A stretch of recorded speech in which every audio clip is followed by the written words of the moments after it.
கர்த்தர் உங்களை ஆசீர்வதிக்கட்டும். இன்றைக்கு அன்பு என்று சொல்லப்படுகிற புதிய ஒரு உடன்படிக்கை, ஆண்டவராகிய இயேசு கிறிஸ்து கூறின அன்பு, அந்த அன்பு மிகுந்த ஜெயங்களை வாழ்க்கையில கொண்டு வரும். இந்த அன்புதான் புதிய ஏற்பாட்டு திருச்சபைக்கு கொடுக்கப்பட்டிருக்கிற தேவனுடைய கற்பனை. மத்தேயு 22ஆம் அதிகாரம் 35ஆம் வசனத்தில் இருந்து 40வது வசனம் வரைக்கும்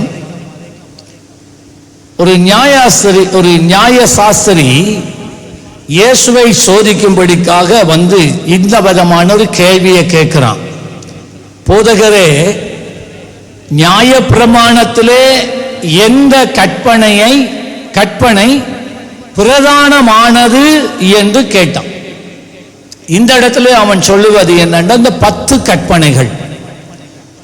ஆண்டவர் இஸ்ரவேல் ஜனங்களை எகிப்தின் அடிமைத்தனத்திலே இருந்து விடுதலையாக்கி மீட்டு வனாந்தரத்துக்கூடாக 40 வருடங்கள் வழிநடத்தி வரும்போது மோசேக்கு கூடாக கொடுத்ததான 10 கற்பனைகள்.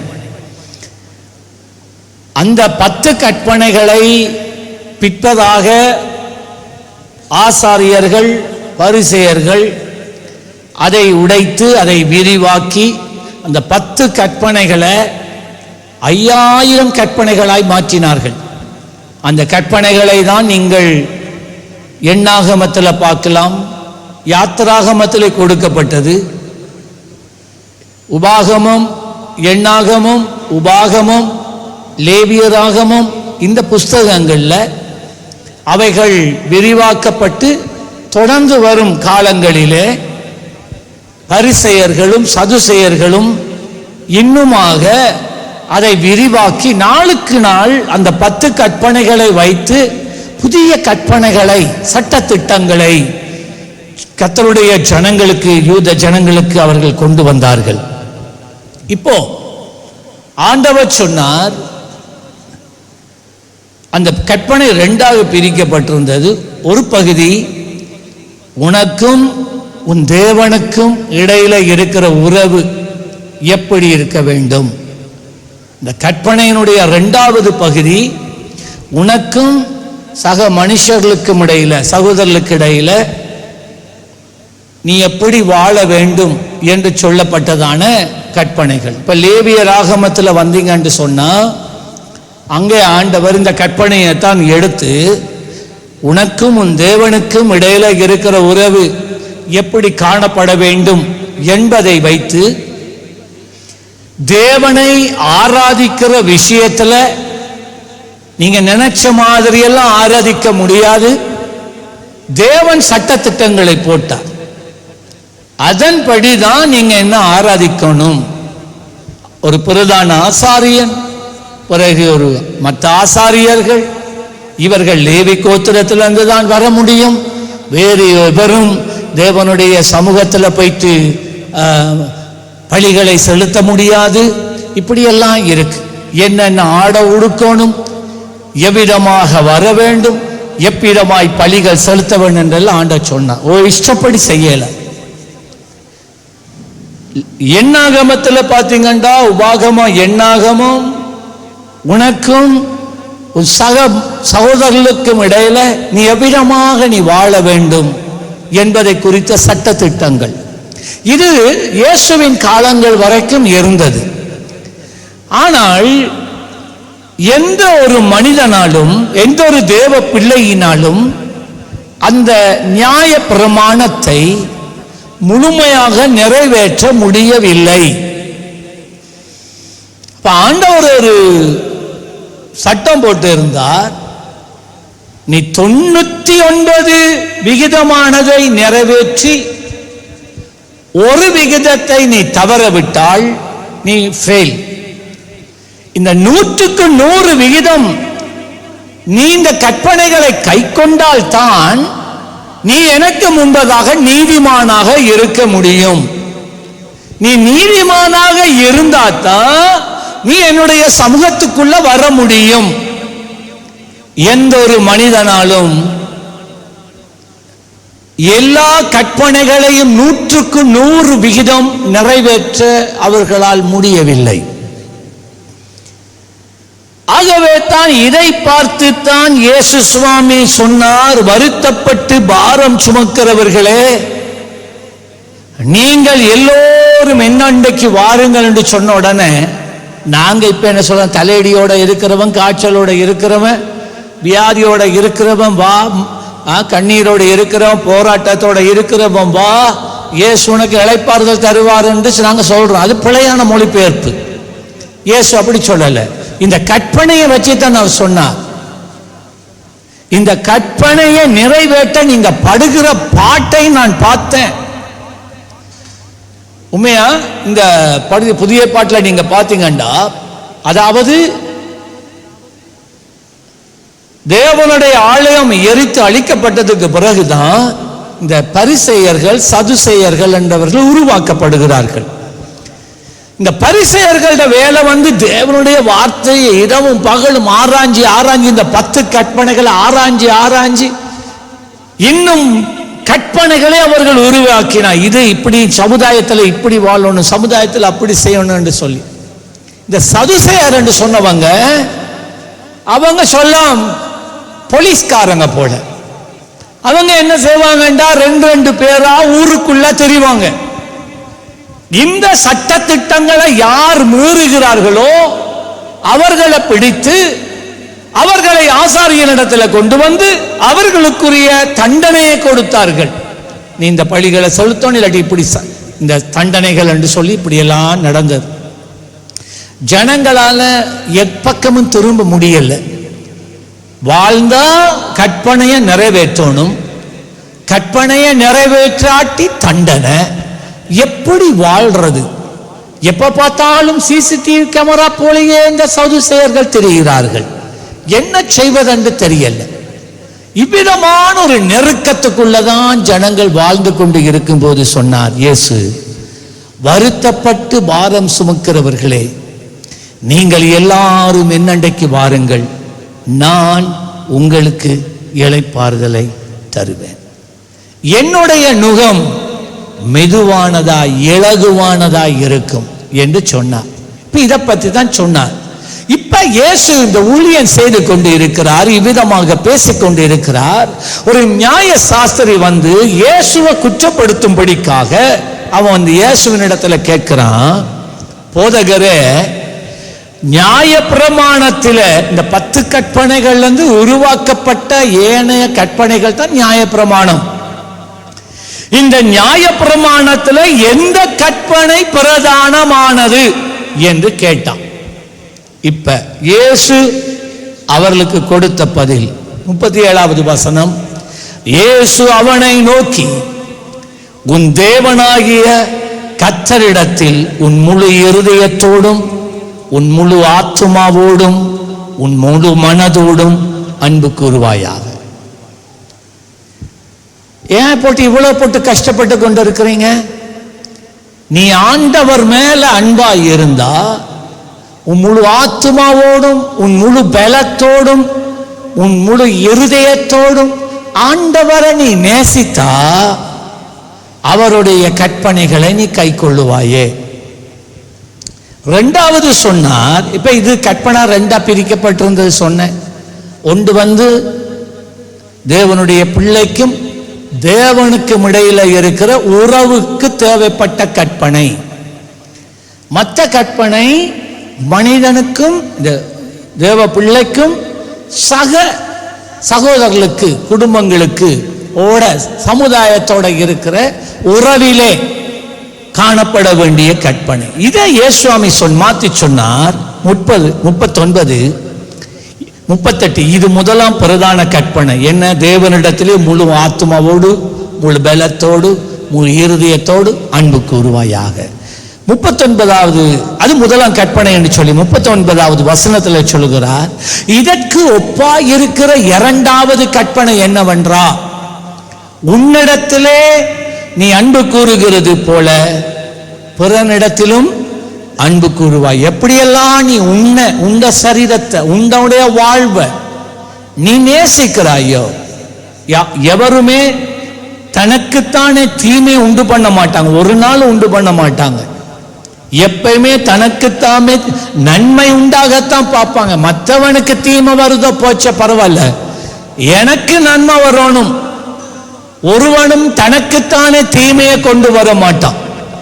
இப்ப அதனாலதான் இயேசு சுவாமி சொல்றார், இரண்டாவது கற்பனை என்னண்டா, நீ உன்னிடத்திலே அன்பு கூறுகிறது போல பிறனிடத்திலும் அன்பு கூறுவாயாக. இன்னொரு விதத்தில் சொல்ல போனா, ஒருவன் பசியோட உங்களிடத்துல வீட்டை வந்த, ஐயா அம்மா நம் 2 நாள் சாப்பிடல, வயிறெல்லாம் வேதனையா இருக்கு, சரீரம் பலவீனமா இருக்கு, எனக்கு ஒரு சாப்பாட்டு ஒரு பிளேட் தரையிலுமா, சாப்பாடு தரையிலுமா என்று வந்து சரியா சாப்பாட்டு நேரம் உங்கள்கிட்ட கேட்கிறான். லேசா வேணுமெண்டா ஒரு 5 ரூபாயை கொடுத்து ஒரு 10 ரூபாயை கொடுத்து அனுப்பலாம். ஆனா இங்கே சொல்லப்பட்ட அன்பு வித்தியாசம். இங்கே சொல்லப்படுகிறது, நீ அந்த பிச்சைக்காரனுடைய நிலைமையில இருந்தா, உனக்கு 2 நாள் சாப்பிடல, பசியோட நீ இருக்கிறாய், அந்த வேளையில என்ன செய்யறதுன்னு தெரியல, பசியை தீர்க்கிறதுக்கு ஒரு வீட்டுக்கு போயிட்டு நீ சாப்பாடு கேட்கிற, காசு கேட்கல, சாப்பாடு கேட்கிறாய். அப்ப அவங்க 5 ரூபாய 10 ரூபாய் காசை கொடுத்து அனுப்பினா உங்களுக்கு எப்படி இருக்கும்?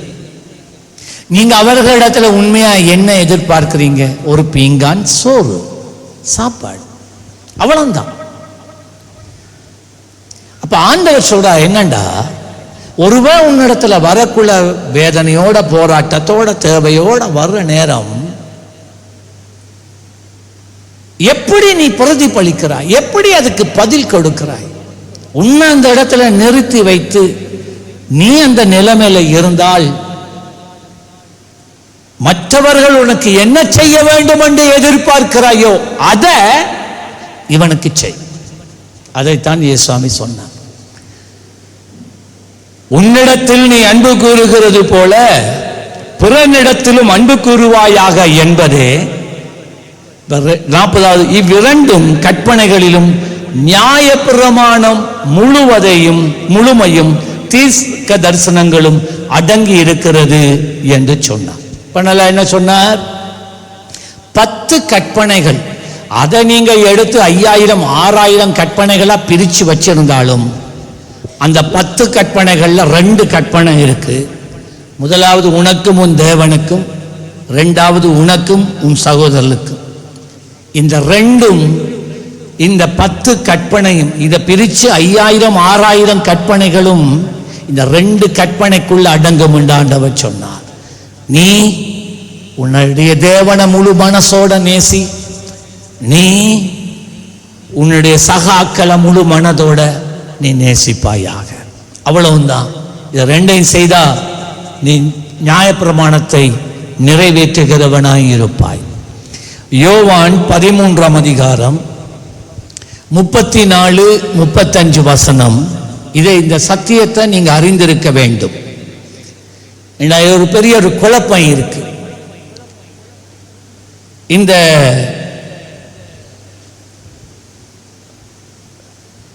பழைய ஏற்பாட்டினுடைய கற்பனைகள் புதிய ஏற்பாட்டு திருச்சபைக்கு உகந்தது அல்ல. இயேசு நமக்காக எல்லாம் செய்து முடித்து விட்டார். ஆகவே இனிமேல் அந்த பழைய ஏற்பாட்டு கற்பனை நமக்கு தேவையில்லை, அது நமக்கு பொருந்தாது. நீ தசம பாகம் கொடுக்க தேவையில்லை, நீ ஏழைகளுக்கு இறங்க தேவையில்லை, அப்படி எல்லாம் பேசுறாங்க.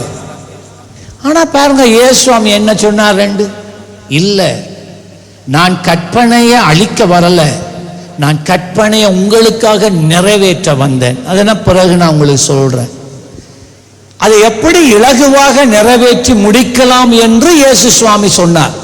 இப்ப இயேசு சீஷர்களுக்கு சொல்றத கேளுங்க. யோவான் 13 34 35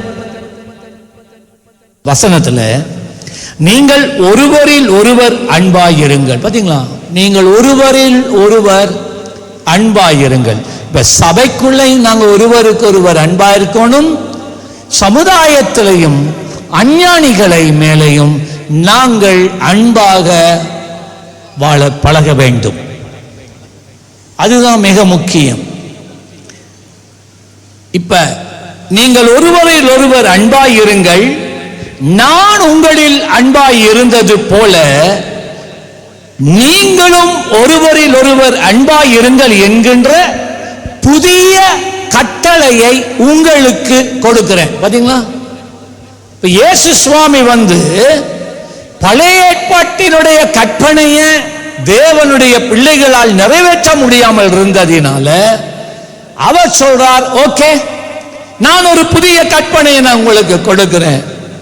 அது என்னண்டா, உம்முடைய இருதயத்தோட ஆண்டவரை நேசி. ரெண்டாவது என்னண்டா, ரெண்டாவது கற்பனை என்னண்டா, உன்னுடைய சகோதரர்களை நீங்கள் ஒருவரில் ஒருவர் அன்பாய் இருங்கள். இது நான் உங்களுக்கு புதிதான கட்டளையாய் கொடுக்கிறேன். நான் இதை கட்டளையா கொடுக்கிறேன். புதிய ஏற்பாட்டு திருச்சபையில் இருக்கிற எல்லா பிள்ளைகளும் இதை அறிஞ்சு கொள்ளணும். சபைக்குள்ள நாங்க அன்பாய் இருக்கிறது மட்டும் இல்லை, குடும்பத்தில் அன்பாய் இருக்கிறது மட்டும் இல்லை, நாங்க வேலை செய்கிற இடத்துல இருக்கிற புறஜாதிகளோட அன்பா இருக்கணும். கிறிஸ்துவின் அன்பை நாங்க வெளிக்காட்ட வேண்டும். இந்த உலகத்துல இருக்கிற அன்பு மாய்மாலமான ஒரு அன்பு, பொய்யான ஒரு அன்பு. ஆனால் உங்களுக்குள்ள இருக்கிற தேவ அன்பு அது மெய்யான அன்பு. ஆமென். எவருக்கும் தீங்கு செய்ய நினைக்காத ஒரு அன்பு, மற்றவர்களுக்கு எப்பொழுதுமே உதவி செய்கிற அன்பு, நன்மையானதை பேசுகிற அன்பு. அந்த அன்பை நாம் யாவருக்கு எடுத்து காட்ட வேண்டும். நாம் யாவருக்கு எடுத்து காட்ட வேண்டும். இப்ப 10:35, நீங்கள் ஒருவரில் ஒருவர் அன்பாய் இருந்தால் அதனால் நீங்கள் என்னுடைய சீஷர்கள் என்று எல்லாரும் அறிந்து கொள்ளுவார்கள் என்று சொன்னார். இன்றைக்கு என்ன நடக்குது? சிலர் புதிதா சபைக்குள்ள வர்றாங்கன்னு சொன்னோன்னே, இவங்க வாராங்களா என்றா போய் நான் அங்க வரமாட்டேன், அவங்க அங்க வாராங்கண்டா நான் வரமாட்டேன்னு சொல்லுவாங்க. அது என்னத்தை காட்டுது? உங்களுடைய சாட்சியை காட்டுது. அப்படியானால் இந்த புறஜாதியினர், அஞ்ஞானிகள், உங்களுடைய வீட்டை சுற்றி இருக்கிற ஜனங்கள், உங்களுடைய கிராமத்தில் பட்டணத்தில் இருக்கிற ஜனங்கள், உங்களுடைய சொந்தக்காரங்க யாராயோ அவங்க நீங்க இருக்கிற இடத்துக்கு அவங்க வர விரும்பலையாம். நீங்க போறீங்கன்னா அந்த ஆலயத்தை ஆராதனைக்கு அவங்க வரமாட்டாங்களாம் என்று சொல்றாங்கண்டா, அதனுடைய அர்த்தம் நீங்கள் அவர்கள் மேலே அன்பு செலுத்தவில்லை, அன்பு காட்டவில்லை, அவர்கள் உங்களிடத்திலே அன்பை காணவில்லை. அதனால அவர்கள் அவ்விதமாக உங்களை தள்ளி வைத்து விட்டார்கள். இவர்களா அன்பா இவங்கள்ட்டையா சிரிப்பாங்க? 1 யோவான் 3ஆம் அதிகாரம் 14வது வசனத்துல, இது இயேசுனுடைய சீஷன் யோவான். எப்பயுமே அவன் இயேசுவின் மார்பிலே சாய்ந்திருந்த ஒரு தேவனுடைய மனுஷன். பாருங்க அவ என்ன சொல்லுகிறார் என்று, நாம் சகோதரரிடத்தில் அன்பு கூறுகிறபடியினால், யாரு? எங்கட குடும்பத்தாக்கள் இல்லை, குடும்பத்துக்கு வெளியில இருக்கிறவங்க. நாங்கள் சகோதரரிடத்தில் அன்பு கூறுகிறபடியினால், நல்லா கேளுங்க, எல்லாரும் வாசிங்க, என்னவாம் அது? மரணத்தை விட்டு நீங்கி ஜீவனுக்குட்படுத்தப்படுகிறோம். அதன் அர்த்தம் என்ன தெரியுமா? நாம் யாவரையும் நேசிக்கிறவர்களாய் இருக்கிறதினால நாம் ரட்சிப்புக்கு ஏதுவாக்கப்படுகிறோம். திரும்ப நான் வாசிக்கிறேன், கவனமாக அவதானியுங்கள். நாம் சகோதரரிடத்தில் அன்பு கூறுகிறபடியினால், சரியா? நாம் சகோதரரிடத்திலே அன்பாக நடந்து கொள்ளுகிறபடியினால் மரணத்தை விட்டு நீங்கி, மரணம் என்றால் என்ன? நித்திய மரணம், நரகம், பரலோகம் இல்லை. நல்லா கவனிச்சு பாருங்க. இன்றைக்கு நீங்க ரட்சிக்கப்பட்டீங்கன்னு சொல்றீங்க, பரிசுத்த நற்கருணை எடுக்கிறீங்க, ஞானஸ்தானம் பெற்றிருக்கிறீங்க. ஆனா உங்களுடைய சொந்த அம்மாவை உங்களால பராமரிக்க முடியாட்டி, உங்களுடைய சொந்த மாமிய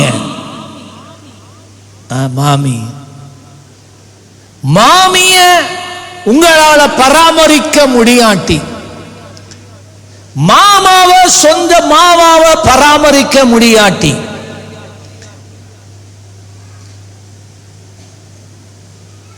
எங்க அன்பு? நாம் ரட்சிக்கப்பட்டோம் என்று சொல்றோமே.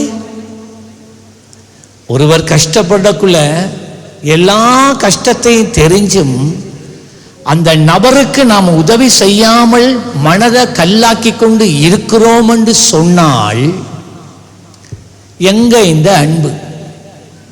நீங்க நினைக்கிறீங்களா, நான் ஆண்டவராய் இயேசு கிறிஸ்துவை ஏற்றுக்கொண்டேன், நான் முழுக்கு ஞானஸ்தானம் பெற்றுட்டேன், தவறாமல் ஆலயத்துக்கு போறேன், நான் ரட்சிக்கப்பட்டு இருக்கிறேன் என்று நீங்க சொல்லிக்கொண்டு சொந்த கண் காண்கின்ற உன் சகோதரனையே சகோதரியையே உனக்கு அவர்களுக்கே நீ அன்பு செலுத்த முடியாட்டி, இந்த வசனம் சொல்லுகிறது, நாம் சகோதரர்களிடத்தில் அன்பு கூறுகிறபடியால் மரணத்தை விட்டு நீங்கி ஜீவனுக்குட்பட்டு இருக்கிறோம், ரட்சிக்கப்பட்டு இருக்கிறோம் என்று அறிந்திருக்கிறோம்.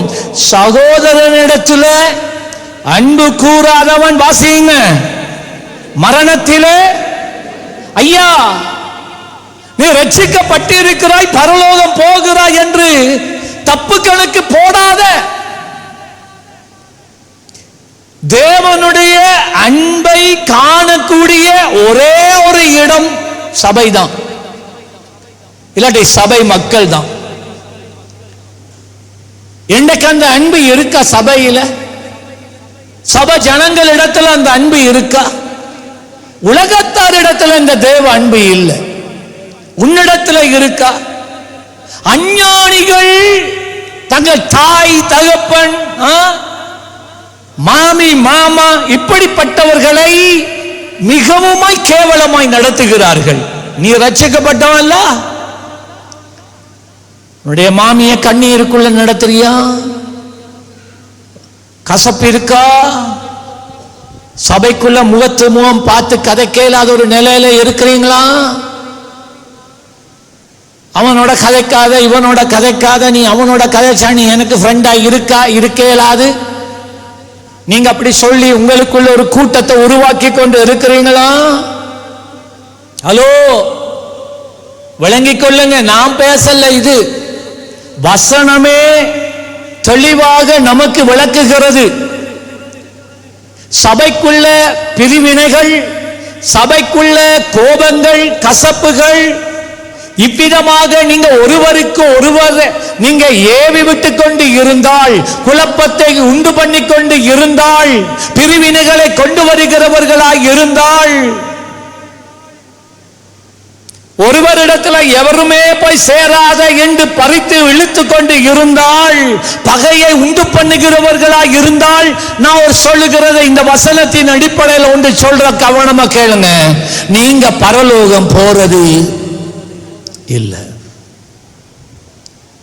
அதுதான் இயேசுவாமி சொன்னாரே, உம்முடைய நாமத்திலே பிசாசுகளை துரத்தினோம், உம்முடைய நாமத்திலே நாங்கள் வியாதியஸ்தலை குணமாக்கினோம், உம்முடைய நாமத்திலே நாங்கள் அது செய்தோம், நாங்கள் இது செய்தோம் என்று அந்த மீட்கப்பட்ட நாளிலே, மீட்கப்படும் நாளிலே தேவனுக்கு முன்பதாய் போய் நிற்கும் போது, பரிசுத்தவான்கள் ஒரு சிலர் நிற்கும் போது சொல்லும் போது ஆண்டவர் சொல்லுவாரா, நான் உன்னை அறியேன். ஏன்? பிசாசு துரத்தி இருக்கிறாங்களே, வியாதியஸ்ல குணமாக்கி இருக்கிறாங்களே. சிலர் லேசா சொல்றது, அவங்க பிசாசு துரத்துறாங்களா, அவங்க வியாதி குணமாக்குறாங்களா, அற்புதங்கள் செய்றாங்களா? பிசாசுண்டாவி, பிசாசுண்டாவி, பிசாசுண்டாவியால தான் சேராங்க.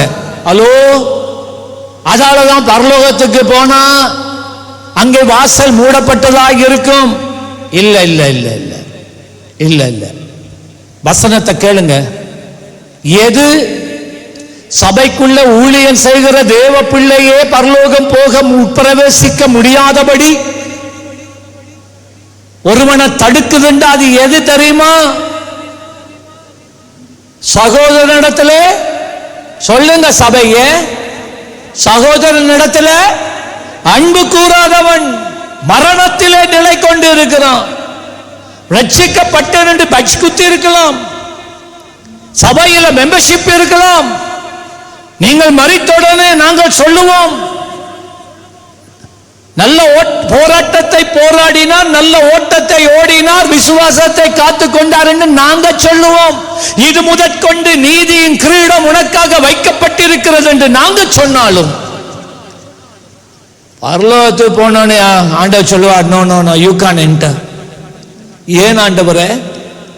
உம்முடைய நாமத்துல சண்டே ஸ்கூல் நடத்தினோம், உம்முடைய நாமத்துல கிராம ஊழியம் செய்தோம், உம்முடைய நாமத்துல ஏழைகளுக்கு உதவி செய்தோம், உம்முடைய நாமத்துல யூத் கேம்புக்கு காணிக்க கொடுத்தோம், தசமம் கொடுத்த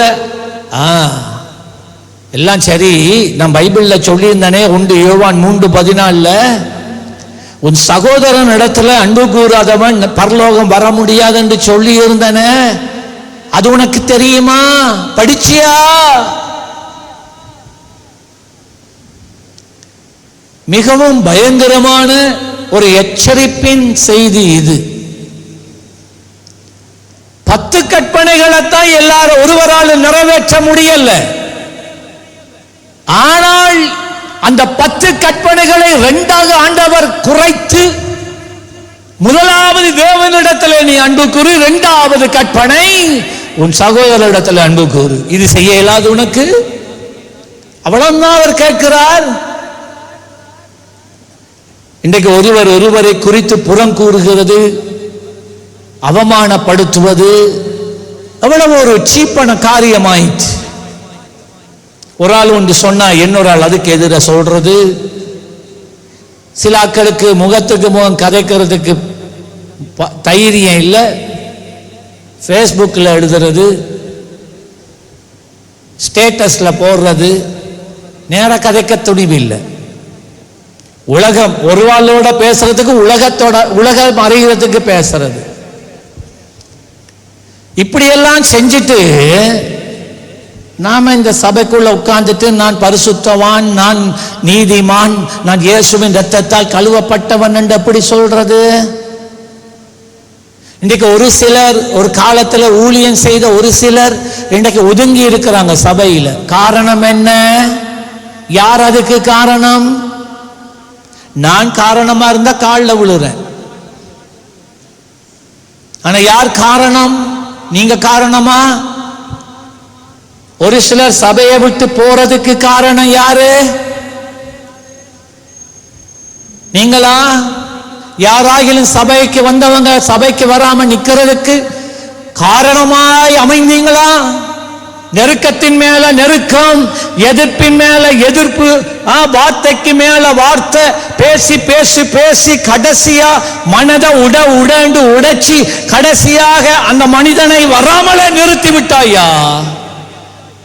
ஹலோ, இவ்வளவு செஞ்சுட்டு நீங்க பரலோகம் போக யோசிக்கிறீங்களா? வெரி சாரி, நோ, இல்ல.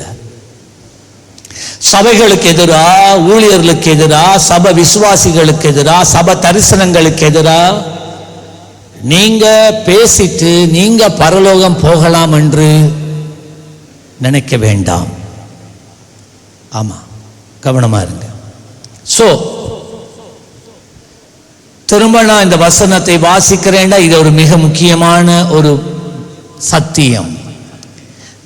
நாம் சகோதரரிடத்திலே அன்பு கூறுகிறபடியினால் மரணத்தை விட்டு நீங்கி ஜீவனுக்குட்பட்டிருக்கிறோம். ஆதாம் பாவம் செய்தான், அதனால நாங்கள் பாவிகளானோம். இந்த பாவ நிலைமையில இருந்து எங்களையே மீட்டுக் கொள்ள முடியல. பிதா தம்முடைய ஒரே பேரான குமாரனை அனுப்பினார். இயேசு வந்தார், மனுக்குலத்தின் பாவங்களை தம்மேலே சுமந்தார், சிலுவையிலே இரத்தம் சிந்தினார், அடிக்கப்பட்டு நொறுக்கப்பட்டு மரித்து அடக்கம் பண்ணப்பட்டு மூன்றாவது நாள் உயிரோடு எழுந்தார். இயேசு உயிரோடு எழுந்தார். இன்றைக்கு எவர்கள் இயேசு கிறிஸ்து என் பாவங்களுக்காக மரித்தார், அவருடைய இரத்தம் என் பாவங்களை மன்னிக்கிறது என்று எவர்கள் விசுவாசிக்கிறார்களோ அவர்கள் மரணத்திலே இருந்து ஜீவனுக்குள் பிரவேசிக்கிறார்கள். மரணத்திலே இருந்து ஜீவனுக்குள் பிரவேசிக்கிறார்கள். ஒரு நாம் சகோதரரிடத்தில் அன்பு கூறுகிறபடியினால் மரணத்தை விட்டு ஜீவனுக்குட்படுகிறோம். இப்ப இந்த சகோதரர்களை நாங்க மேல அன்பு கூறல, நாங்க சுயநலவாதிகளாக வாழ்ந்து சுயநீதியில வாழ்ந்து நாங்க எங்களுடைய நாட்களை கடத்தினா இந்த ஜீவனை நாம் இழந்து மரணத்துக்குட்பட்டவர்களாக நாம் மாறிவிடுகிறோம். So, if you walk in love, you will not break any commandments. திரும்ப சொல்றேன், அதோட அர்த்தம் என்னண்டா, 10 கற்பனைகளை ஆண்டவரை ஒழித்து விட்டாரா? இல்லை, இல்லை. அந்த 10 கற்பனைகளை 2 கற்பனையா குறைச்சு விட்டார், அவ்வளவுதான். அழிக்கல, குறைச்சா. முதலாவது கற்பனை, 10 கற்பனைகள்ல முதலாவது பகுதி மனிதனுக்கும் தேவனுக்கும் இடையில இருக்கிற உறவு என்ன? அந்த 10 கற்பனைகள்ல முதல் 5 ஆண்டவர் சொன்னார், என்னை அன்றி உனக்கு வேற தேவர்கள் இருக்கக்கூடாது. இரண்டாவது சொன்னா விக்கிரகங்களை சொரூபங்களை வணங்கக்கூடாது. மூன்றாவது சொன்னார், என்னுடைய நாமத்தை வீணில் வழங்கக்கூடாது. நாலாவது சொன்னார், ஓய்வு நாளை பரிசுத்தமாய் அனுசரிப்பாயாக. இன்றைக்கு ஒரு ஓய்வு நாள், பரிசுத்தமாய் அனுசரிப்பாயாக. இது மனிதனுக்கும் தேவனுக்கும் இடையில இருக்கிற உறவு முறையிலான கற்பனை. இப்ப மனிதனுக்கும் இடையில இருக்கிற மற்ற கற்பனைகள் என்ன? அது 2ஆம் பகுதி அந்த 10 கற்பனையில. முதலாவது, உன் பெற்றோரை கனவீனப்படுத்தாத, கனப்படுத்தணும். உன் தாயையும் உன் தகப்பனையும் கனப்படுத்து. 2வது, கொலை செய்யாதிருப்பாயாக. 3வது, கொலை என்ற இன்னொரு மனுஷனை கொலை செய்யாது. 3வது, நீ திருடாத, இன்னொரு மனுஷனை ஏமாற்றி வஞ்சித்து திருடாத. 4வது, விபச்சாரம் செய்யாதிருப்பாயாக. 5வது, பொய் சாட்சி, பொய் ஆணை இடாதிருப்பாயாக. 6வது, இச்சையாதிருப்பாயாக. இது மனிதனுக்கும் இடையில் இருக்கிற உறவுல. முதல் சொன்னது மனிதனுக்கும் தேவனுக்கும் இடையில இருக்கிற உறவு. இப்ப இயேசு சுவாமி இது எல்லாத்தையும் சாராம்சமா பார்த்து சொன்னார். சிம்பிளா இதை நீங்க நிறைவேற்றலாம். என்ற பழைய பாட்டில் யாராலும் நிறைவேற்ற முடியல, ஆச்சுனா சிம்பிளா நிறைவேற்றலாம். என்ன? முதலாவது, உனக்கும் தேவனுக்கும் இடையில இருக்கிற அந்த உறவை நீ நிறைவேற்ற வேணுமா? அப்போ உனக்கு தேவையானது ஒன்றே ஒன்று. உன் தேவனாகிய கர்த்தரிடத்திலே உன் முழு இருதயத்தோடும் உன் முழு ஆத்துமாவோடும் உன் முழு பலத்தோடும் அன்பு கூர்ந்தாள். விளங்கிட்டா? நீ அன்பு கூர்ந்தால் தேவனை அன்று இன்னொரு தேவனை சேவிக்க மாட்டாய். நீ உண்மையா தேவனிடத்திலே அன்பு கூர்ந்தால் விக்கிரகங்களையோ சொரூபங்களையோ வணங்க மாட்டாய். நீ தேவனிடத்திலே உண்மையாய் அன்பு கூர்ந்தால் அவருடைய நாமத்தை வீணிலே வழங்க மாட்டாய். நீ தேவனிடத்திலே உண்மையாய் அன்பு கூர்ந்தால் முதலாம் 4ஆம் கிழமை மாத்திர ஆராதனைக்கு வருகிறவனாய் இருக்க மாட்டாய். எப்படி இருக்காது? சிலாக்கள் இருக்கிறாங்க, மாசத்துல 1ஆம் வாரமும் 4ஆம் வாரமும் தான் வாரது, 2ஆம் 3ஆம் வாரம் வாரல சர்ச்சுக்கு. பரிசுத்தமாய் ஆசரிப்பாயாக. 7 மணிக்கு ஆராதனை தொடங்குது, 7:30 கூட அரைவாசி ஜனங்கள் தான் வந்திருப்பாங்க. நீங்க மிச்சாக்க வாரது 8 மணிக்கு. அப்பன்னா நீங்க பரிசுத்தமா அனுசரிக்கல. அதுவும் வந்துட்டு ஏனோ தானாண்டு வாரது, வர்ற நேரம் ஆயாண்டு காய்ச்சி கொண்டு லாத்தி கொண்டு திரிஞ்சு இங்க வந்துதான் நீ பாத்ரூமுக்கு போகணும். உனக்கு வேற வீட்டுல பாத்ரூம் இல்ல. தூரத்துல இருந்து வருகிறவர்கள் நான் சொல்லல. இனி திடீர் புடியிருந்து வந்தா போங்க, பரவாயில்ல. நீ அதுக்குள்ள போனா பொம்பளைய தெரிந்தானே எவ்வளவு நேரம். நீ தேவனை நேசிக்கிற மனிதனாய் இருந்தால் பரிசுத்த ஓய்வு நாளை நீ சரியாக அனுசரிப்பாய். இஷ்டமான நேரம் வர்றதும் போறதுமாய் இருக்க மாட்டாய். அன்பு, அதான் இயேசுவாமி சொன்னார், நீ உண்மையா தேவனிடத்தில் அன்பு கூர்ந்து வாழ்ந்து பார், நீ கற்பனைகளை லேசா கை கொள்ளுவாய். அடுத்தது 10 கற்பனைகளோட மற்ற பகுதி, மனிதனுக்கும் உனக்கும் மற்ற சகோதரர்களுக்கு இடையில இருக்கிற வாழ்க்கையா. நீ உண்மையாக ஒரு மனிதனை நேசித்தாள், நீ உன் தாய உன் தகப்பனை நீ நேசித்தா, நீ அவர்களை ஒரு நாளும் கனவீனப்படுத்த மாட்டாய். அப்படித்தானே? ஒரு நாளும் கனவீனப்படுத்த மாட்டாய். நீ உண்மையான அன்பு உனக்கு இருந்தா யாரையும் கொலை செய்ய மாட்டாய், எவரையும் திருட மாட்டாய், எவரோடும் விபச்சாரம் பண்ண மாட்டாய், எவருக்கும் பொய்யான சாட்சி சொல்ல மாட்டாய், நீ இன்னொருவனுடையதை இச்சிக்க மாட்டாய். சிம்பிளா முடிச்சிட்டார் இயேசுவாமி. அப்ப இன்னொரு விதத்துல சொல்ல போனா, இந்த கற்பனையை நிறைவேற்றவன் தான் பரலோகம் போக முடியும். கற்பனையை நிறைவேற்றாதவன் நீங்க சபைக்கு வரலாம், ஞானஸ்தானம் பெற்றிருக்கலாம், பரிசுத்த நற்கரணை எடுக்கலாம், எல்லாம் செய்யலாம். ஆனா நீங்க இதை தவறினீங்கன்னு சொன்னா sorry.com பரலோகம் வாசல் திறக்காது. இந்த பழைய ஏற்பாட்டில் இந்த ஜனங்கள் இந்த 10 கற்பனைகள், அது 6000 5000 6000 இருந்ததை நிறைவேற்ற முடியாமல் போனதை கர்த்தர் அறிந்தார்.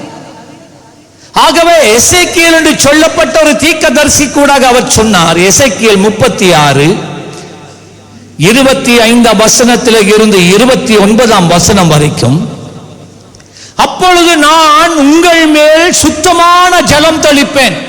நல்ல கேளுங்க. பழைய ஏற்பாட்டின் காலத்துல ஒரு தேவனுடைய பிள்ளை இத்தனை கற்பனைகளை முழுமையாக நிறைவேற்றினால்தான் அவன் சுத்திகரிக்கப்படுவான், இல்லாட்டி சுத்தம் இல்லை. அதுதான் ரோமர் 3ஆம் அதிகாரத்தில் நீங்க வந்து பார்த்தா, ஆண்டவர் பரலோகத்திலிருந்து பூமியை நோக்கி பார்க்கிறார், மனுஷனை பார்க்கிறார்.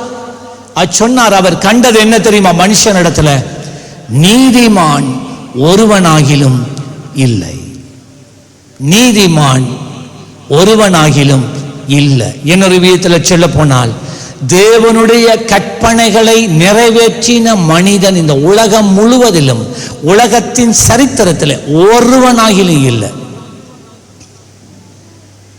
இப்ப ஆகவே ஆண்டவர் இப்பொழுது பரலோகத்திலே ஒரு தீர்மானம், காலங்கள் வருகிறது,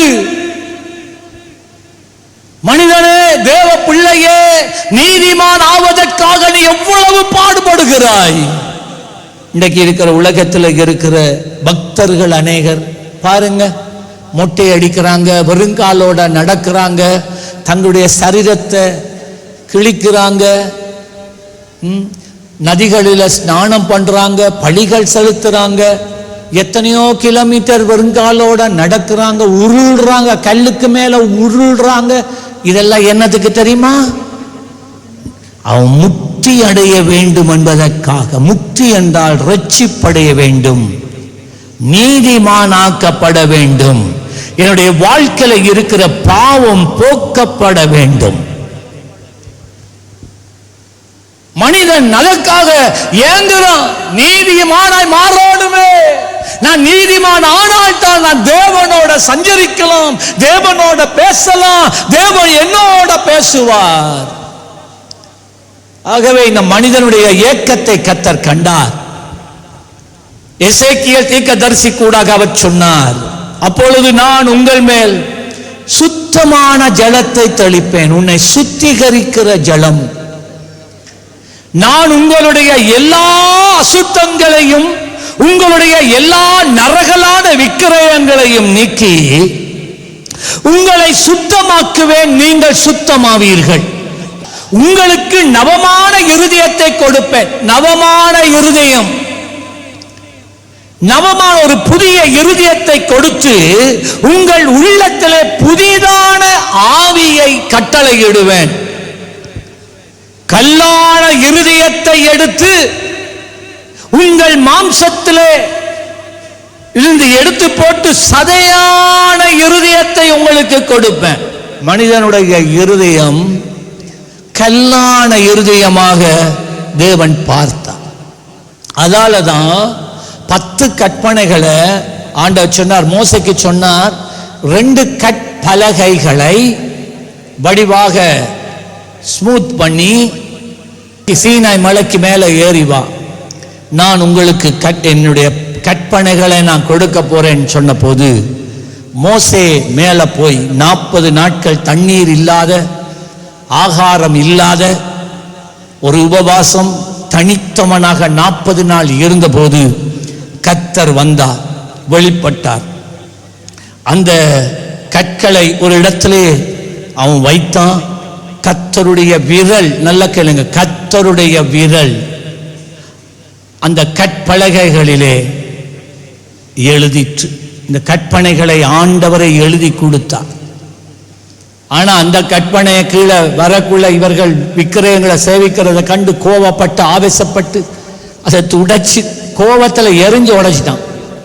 பிறகு 2ஆம் தரம் போறான், திருப்பி பலகையில் ஆயத்தப்படுத்திட்டு புதுசா மலைக்கு போய் இன்னொரு 40 நாட்கள் அங்கே ஆண்டவர் 2ஆம் தரம் கொடுத்தார்.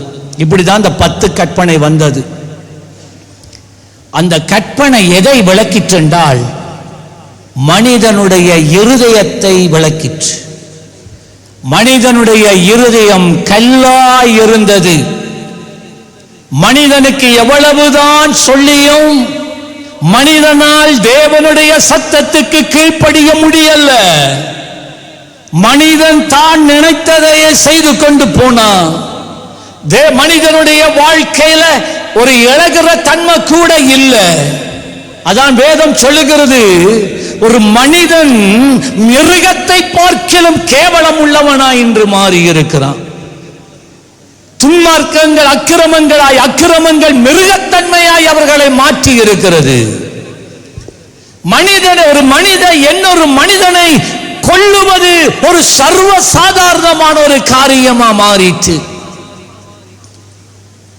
அவ்வளவுக்கு மனிதனுடைய இருதயம் கல்லாகி இருக்கிறது, உணர்வற்றவனாக இருக்கிறான். பரிதாபப்படுகிற தன்மை இல்ல, இறங்குற தன்மை இல்ல, அன்பு காட்டுற தன்மை இல்ல.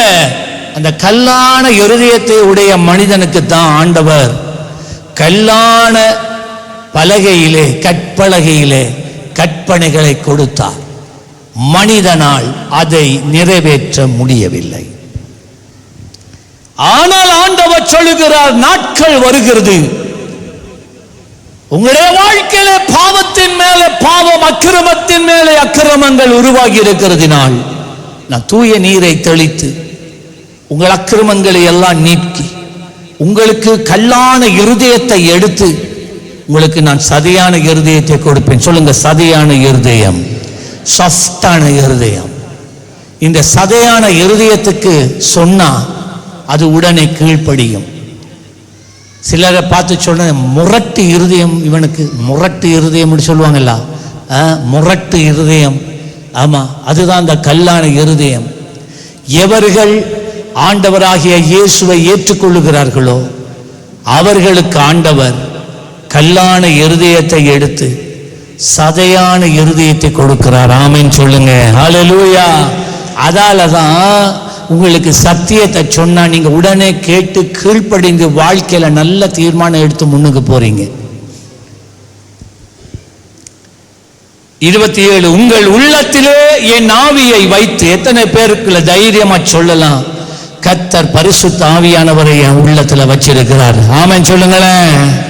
உங்கள் உள்ளத்துல என் ஆவியை வைத்து உங்களை என் கட்டளைகளில் நடக்கவும் என் நியாயங்களை கைக்கொள்ளவும் அவைகளின் படி செய்யவும் பண்ணுவேன். உங்கள் பிதாக்களுக்கு நான் கொடுத்த தேசத்திலே நீங்கள் குடியிருப்பீர்கள். நீங்கள் என் ஜனமாயிருப்பீர்கள். நான் உங்கள் தேவனாய் இருந்து உங்கள் அசுத்தங்களை எல்லாம் நீக்கி உங்களை ரட்சிப்பேன். இப்ப எரேமியாண்டு சொல்லப்பட்ட இன்னொரு தீர்க்கதரிசி கூடாக இதே காரியத்தை ஆண்டவர் திரும்ப பேசினார்.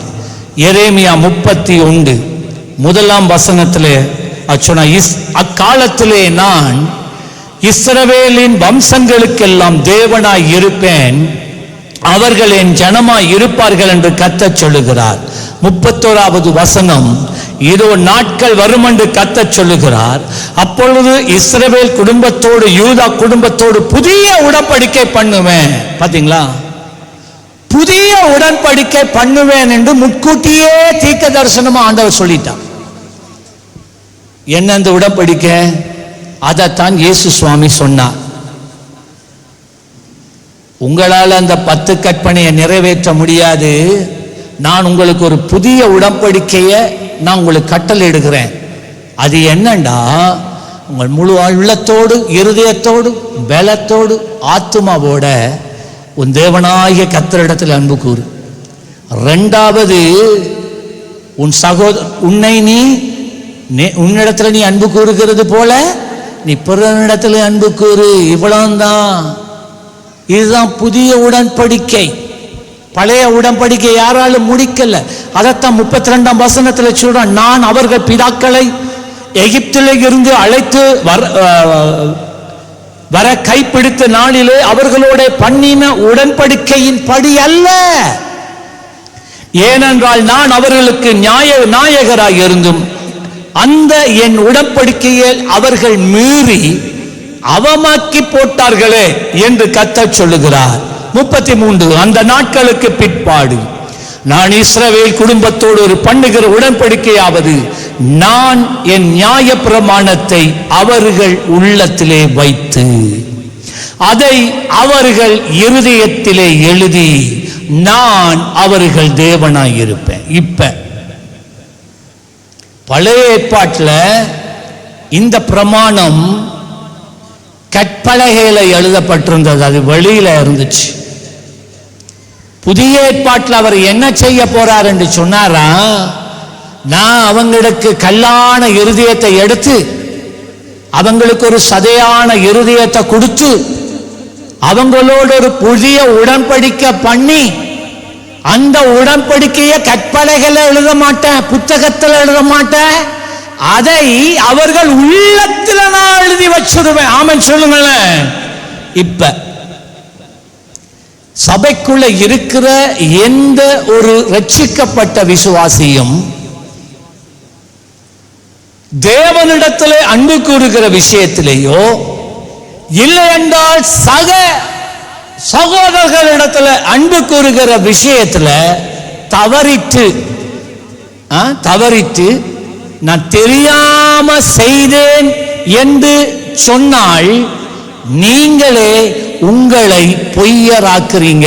ஏனென்றா இந்த உடன்படிக்கை இல்லாட்டி இந்த கற்பனை வெளியில இருந்து உங்களுக்கு உள்ள வார தேவையில்ல, அது உங்களுக்குள்ளேயே இருக்கு. அது இண்டிகேட்டர், அது எப்பொழுதும் உங்களுக்கு அது பேசிக்கொண்டே இருக்கும். நீங்க தவறுதலா ஒருவருக்கு கோபப்பட்டு பேசிட்டீங்களா, உடனே அந்த இருதயம் சொல்லும், ஏய் நீ என்னுடைய இரத்தத்தால் கழுவப்பட்ட பிள்ளைல்லா, நீ இப்படி பேசலாமா, போய் மன்னிப்பு கேளு. ஆவியானவர் உந்திக் கொண்டே இருப்பார். உடனே நாங்க போய் வெரி சாரி, நான் அப்படி பேசியிருக்க கூடாது, என்ன மன்னிச்சிருங்க. இதனால நாம் பரலோகம் போயிடுவோம். முன்ன தேவனுடைய ஜனங்களால் இதை நிறைவேற்ற முடியல, இப்ப தேவ பிள்ளைகளால் நிறைவேற்ற முடியும்.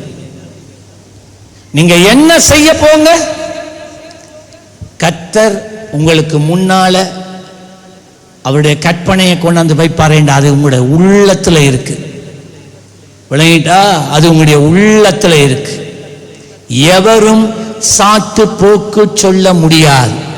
பிள்ளைகளாய் இருக்கட்டும், வாலிபர்களாய் இருக்கட்டும், இளைஞர் யுவதிகளாய் இருக்கட்டும், ஊழியர்களாய் இருக்கட்டும், தெரியாம செஞ்சிட்டேன், தெரியாம சொல்லிட்டேன், தெரியாம போயிட்டேன் என்று சொல்லவே முடியாது. ஏனென்றால் கற்பனை உனக்குள்ள இருக்கு. இப்ப உனக்குள்ள இருக்கு. அதைத்தான் எபிரேய நிருபர் 8ஆம் அதிகாரம் 8ஆம் வசனத்திலிருந்து 10ஆம் வசனம் வரைக்கும் உள்ள சொல்லுகிறார். இப்ப நீங்க கேட்கலாம், நீங்க பழைய ஏற்பாட்டை தானே பேசுறீங்க, புதிய ஏற்பாட்டில் எங்க இருக்கு இந்த சத்தியம்? நீங்க சொல்ற மாதிரி புதிய ஏற்பாட்டில் எங்க இருக்கு? காட்டுறோம். எபிரேயர் 8ஆம் அதிகாரம் 8 முதல் 10 வசனம். அவர்களை குற்றப்படுத்தி அவர்களை நோக்கி, இதோ கர்த்தர் சொல்லுகிறது என்னவென்றால், இஸ்ரவேல் குடும்பத்தோடு யூதா குடும்பத்தோடும் நான் புது உடன்படிக்கையை ஏற்படுத்தும் காலம் வருகிறது. அவர்களுடைய பிதாக்களை எகிப்து தேசத்திலிருந்து கொண்டு வரும்படி நான் அவர்களுடைய கைப்பிடித்து நாளிலே அவர்களோடு பண்ணின உடன்படிக்கையை போல இது இருப்பது இல்லை. அந்த 10 கற்பனைகளை போல இது இருப்பதில்லை. அந்த உடன்படிக்கையிலே அவர்கள் நிலை நிற்கவில்லையே, எவராலும் அதை நிறைவேற்ற முடியல.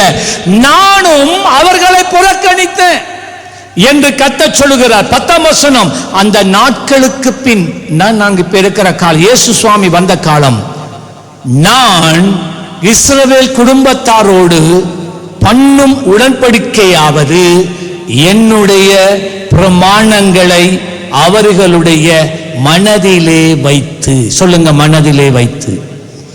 சொல்லுங்க எல்லாரும், மனதிலே வைத்து. கற்பனை இப்ப எங்க தெரியுமா எழுதியிருக்கு? என்னுடைய மனசுல. சொல்லுங்க, கற்பனை கற்பலகையிலே அல்ல, என் இருதயத்திலே எழுதி இருக்கிறது. நான் தப்ப முடியாது. ஆமென். விளங்குதா? அவர்களுடைய இருதயங்களில் அவைகளை எழுதுவேன். நான் அவர்கள் தேவனாயிருப்பேன், அவர்கள் என் ஜனமாயிருப்பார்கள். ரோமர் 5ஆம் அதிகாரம் 5ஆம் வசனம். சீக்கிரம். ரோமர் 5:5 மிக முக்கியமான ஒரு வசனம். மேலும் நமக்கு அருளப்பட்ட பரிசுத்த ஆவியினால தேவனுடைய அன்பு நம்முடைய இருதயங்களில் ஊற்றப்பட்டு இருக்கிறது. மனிதனால தேவனை நேசிக்க முடியாது. மனிதனுடைய அன்பினாலே மனிதனால் மனிதனை நேசிக்க முடியாது. மனிதனுடைய அன்பு சுயநலம் உள்ள அன்பு. தேவனுடைய அன்பு சுயநலமற்ற அன்பு. ஆகவே ஆண்டவர் என்ன செய்கிறார் என்றால், இந்த கற்பனையை நிறைவேற்றுவதற்கு, அவருடைய சட்ட திட்டங்களின்படி நடப்பதற்கு நான் ஆண்டவராகிய இயேசு கிறிஸ்துவை சொந்த இரட்சகராக ஏற்றுக்கொள்ற நேரம் பரிசுத்த ஆவியானவரை என் மேலே அனுப்புகிறார்.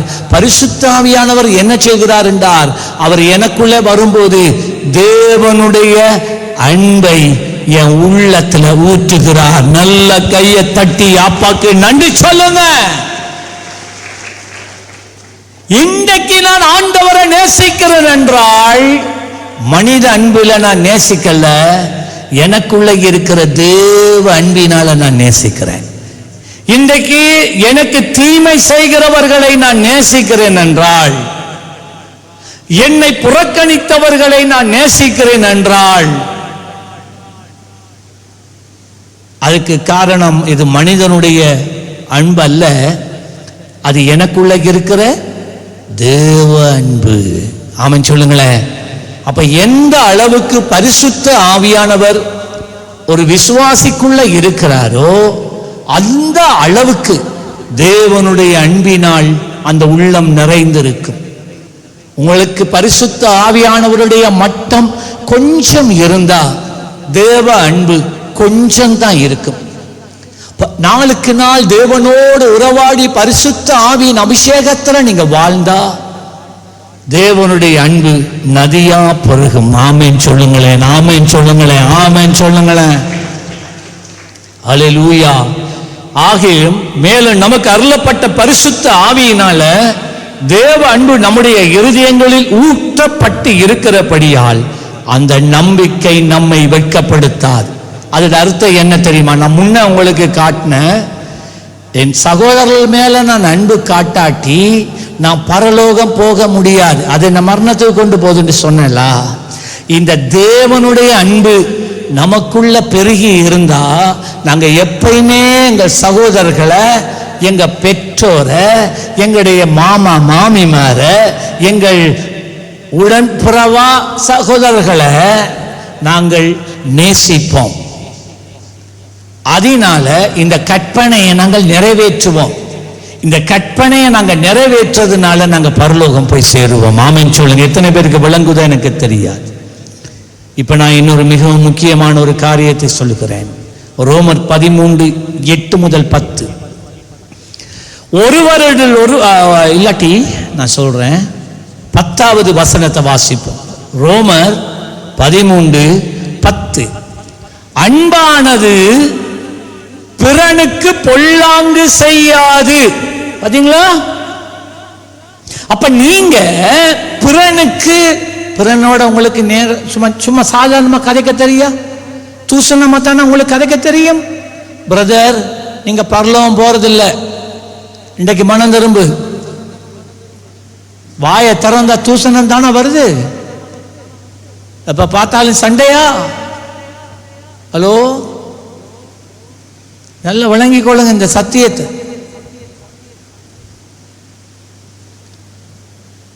அன்பானது பிறனுக்கு பொல்லாங்கு செய்யாது.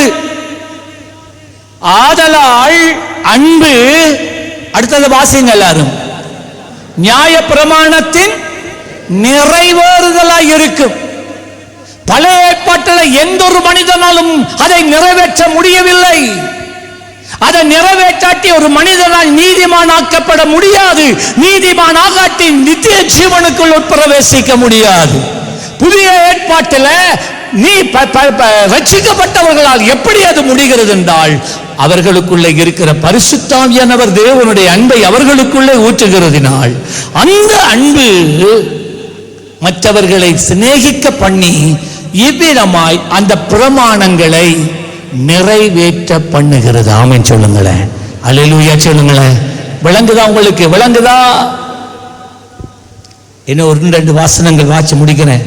எபிரேயர் 10:5-18 வசனம். நான் ஃபாஸ்டா போறேன்.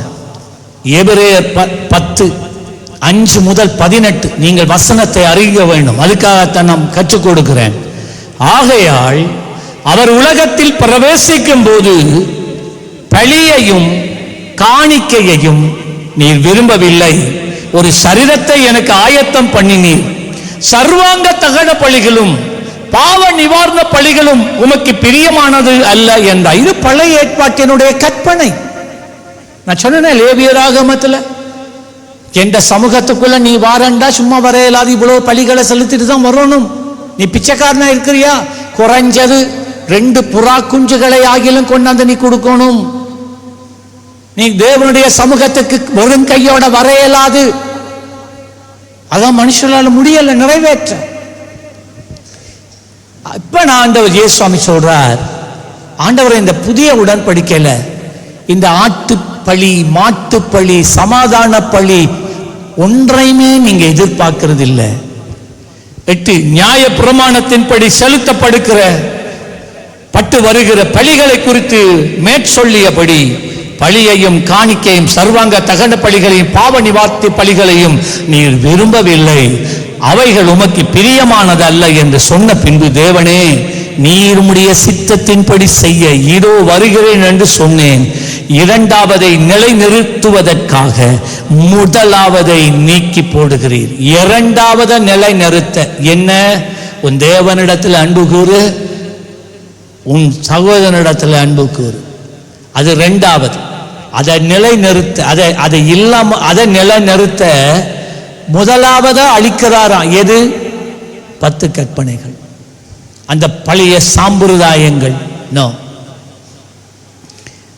10ஆம் வசனம், இயேசு கிறிஸ்துவினுடைய சரீரம் ஒரே தரம் பலியிடப்பட்டதினால அந்த சித்தத்தின்படி நாம் பரிசுத்தமாக்கப்பட்டு இருக்கிறோம். அதை நீங்க தொடர்ந்து வீட்டை போய் வாசியுங்க. எபேசியர் 4:32. எபேசியர் 4:32. ஒருவருக்கொருவர் தயவாயும் மன உருக்கமாயும் இருந்து கிறிஸ்துவுக்குள் தேவன் உங்களுக்கு மன்னித்தது போல நீங்களும் ஒருவரை ஒருவர் மன்னியுங்கள். கர்த்தர் இந்த காலையில் ஒரு சிலரோட பேசுறார். இதுதான் தேவ அன்பு. இதுதான் நாம் கற்பனையை நிறைவேற்றுவது. மாற்கு 11:22 முதல் 26. நல்ல கவனமாக கேளுங்க. இதோட நான் முடிக்க போறேன். இன்றைக்கு அநேகர் நீங்க சொல்றீங்க, பிரதர் நான் ஜெபிக்கிறேன், இந்த ஜெபத்தை ஆண்டவர் கேட்கிறாரே இல்லை பிரதர், அதால தான் நான் ஜெபிக்கிறத விட்டுட்டேன் சொல்றீங்களா? ஏன் தெரியுமா ஆண்டவர் ஜெபத்தை கேட்கிறார்? இல்லை. ஒரு நாள் இயேசு பசியோட போனார். அப்பொழுது வெறுளு ஒளிவ மலையில் ஒளிவ மரத்தை கண்டார். ஒளிவ மரத்தில் எப்பயுமே காய் இருக்கணும். அதையாவது பொறுக்கி சாப்பிடுவோம்னு பார்த்தா அந்த மரத்தில் ஒன்றும் இருக்கல்ல. என்னையா நீ ஒரு கனி கூட இல்லையா, செத்துப்போ, அவ்வளோந்தான் சொல்லி போட்டு போயிட்டான். இதை சீஷர்கள் கவனித்தார்கள். ஆனால் ஒன்றும் பேசலை. அடுத்த நாள் அதே வழியாக வாராங்க, மரம் பட்டி போய் இருக்கு. உடனே சீஷர்கள் சொன்னாங்க, இயேசுவே நேற்று தான் நீங்கள் சபிச்சீங்க மரத்தை, இன்றைக்கு மரம் செத்து போயிட்டு. அப்பதான் இயேசு சுவாமி அவர்களை நோக்கி, மாற்கு 11:22 முதல், அவர்களை நோக்கி, தேவனிடத்திலே விசுவாசம் உள்ளவர்களாய் இருங்கள்.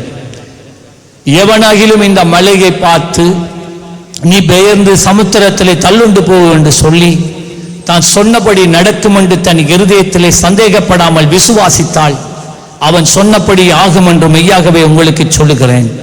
24. ஆதலால், இப்ப நல்லா கேளுங்க, அதை சொல்லிட்டு என்ன தெரியுமா சொல்றார்? ஆதலால் நீங்கள் ஜெபம் பண்ணும் போது எவைகளை கேட்கிறீர்களோ அவைகளை பெற்றுக்கொள்வோம் என்று விசுவாசியுங்கள், அப்பொழுது அவைகள் உங்களுக்கு உண்டாகும் என்று சொல்லுகிறேன். இது வாக்கு தத்தம். நீ உண்மையா ஜெபித்தா, நம்பிக்கையோட ஜெபித்தா, எதா இருந்தாலும் நான் உனக்கு தருவேன் என்று சொல்லி போட்டு என்ன தெரியுமா சொல்றார்? 25. நீங்கள் நின்று ஜெபம் பண்ணும் போது ஒருவன் பேரில் உங்களுக்கு யாதொரு குறை உண்டாயிருக்குமானால், உன்னுடைய மனசு, நீ ஜெபத்துக்கு போறாய், உன்னுடைய விண்ணப்பத்தை ஆண்டவருக்கு சொல்ல போகும்போது உன்னுடைய மனசுல இருக்கிற கற்பனை, புதிய உடன்படிக்கை, அது உன்னை பார்த்து, ஏய் நீ இந்த ஆளுக்கு நான் அதை செய்யறேன் வாக்கு கொடுத்து நீ செய்ய வடிவா நைசா நீ தலை அப்படி வந்துட்டான்னு நைசா அந்த ஆள் பார்த்து கொண்டு இருக்கிறான். ஒரு கிழமை 2 கிழமை அவனுக்கு தெரியுமா? அது நீ இவ்வளவு நாள் நீ மறைச்சு கொண்டிருந்தல்ல.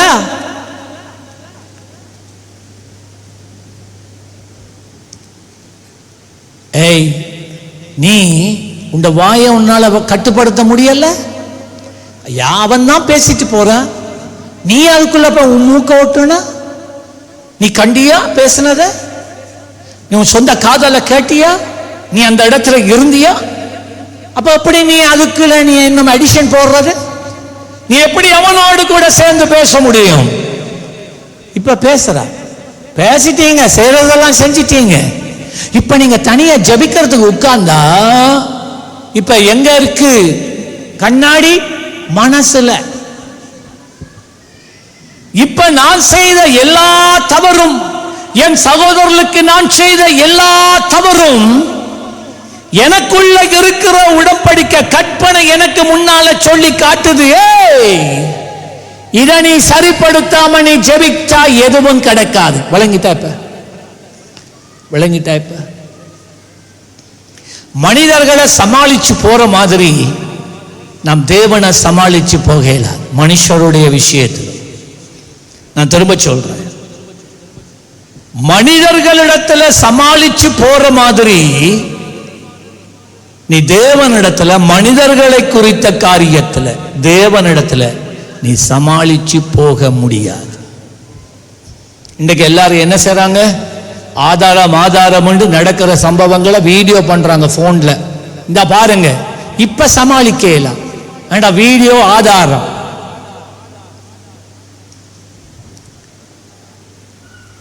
இப்ப அந்த வீடியோ போலதான் உங்களோட மனசுல ஒரு வீடியோ இருக்கு, அது ஒரு நாள் அழியாது. எப்ப நாம் அதை சரிப்படுத்துறோமோ அப்பதான் அது அழியும். அது அழியாம இருக்கும் வரைக்கும் இயேசுவாமி சொல்றதை கேளுங்கள். நீங்கள் நின்று ஜெபம் பண்ணும் போது ஒருவன் பேரில் உங்களுக்கு யாதொரு குறை உண்டாயிருக்குமானால் பரலோகத்தில் இருக்கிற உங்கள் பிதா உங்கள் தப்பிதங்களை உங்களுக்கு மன்னிக்கும்படி அந்த குறையை அவனுக்கு சொல்லுங்க, நீ மன்னி, அப்பா அவர் உன்னை மன்னிப்பான். பாத்தீங்களா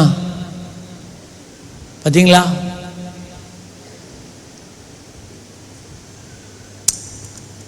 நீங்கள் மன்னியாதிருப்பீர்களானால், நீங்கள் மன்னியாதிருப்பீர்களானால் பரலோகத்தில் இருக்கிற உங்கள் பிதாவும் உங்கள் உங்கள் நான் அறிக்கை செய்துட்டேன் பாஸ்டர், நான் நற்கருணை எடுத்துட்டேன் பாஸ்டர், ஆனா அந்த ஆளோட போயிட்டு ஒப்புரவாயினியா நான் இப்படியெல்லாம் உங்களை பற்றி பேசிட்டேன் மன்னிச்சு கொள்ளுங்க. இல்ல, கர்த்தர் பார்த்துக் கொள்வார். கர்த்தர் தான் சொல்றார், அந்த ஆள்கிட்ட போயிட்டு மன்னிப்பு கேள், ஒப்புரவாகு. நீ தானே சும்மா போயிட்டு வம்புக்கு இழுத்தா, மன்னிப்பு கேள். நீ அவனோட சரிப்படுத்து, பரலோகம் உன்னோட சரியாகும். அப்பதான் அவங்களுடைய ஜெபத்துக்கு பதில் வரும், இல்லாட்டி வாசல் திறக்காது.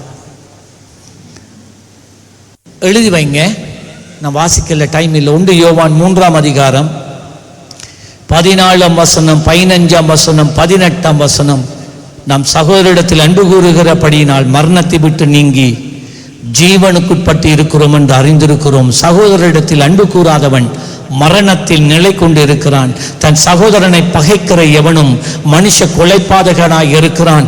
மனுஷ கொலைபாதகன் எவனோ அவனுக்குள் நித்திய ஜீவன் நிலைத்திராது என்று அறிவீர்கள். 18 என் பிள்ளைகளை, வசனத்தினாலும் நாவினாலும் அல்ல.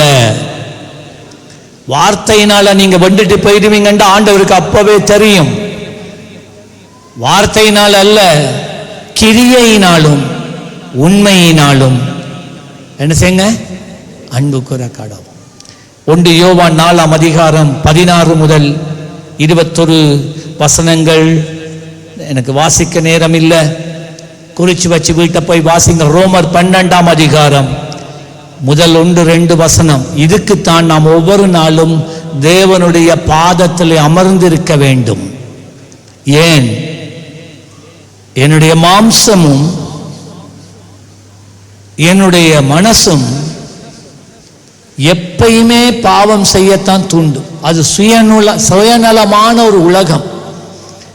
தேவனுடைய உடன்படிக்கையை நிறைவேற்ற விடாது. ஆகவே அப்போஸ்தலனாகிய பவுல் என்ன சொல்றான்டா, ரோமர் 12 உண்டு. அப்படி இருக்க சகோதரரே, நீங்கள் உங்கள் சரீரங்களை பரிசுத்தமும் தேவனுக்கு பிரியமான ஜீவ பலியாக ஒப்புக் கொடுக்க வேண்டும் என்று தேவனுடைய இரக்கங்களை முன்னிட்டு உங்களிடத்தில் வேண்டிக் கொள்கிறேன். இதுதான் நீங்கள் செய்யத்தக்க புத்தியுள்ள ஆராதனை.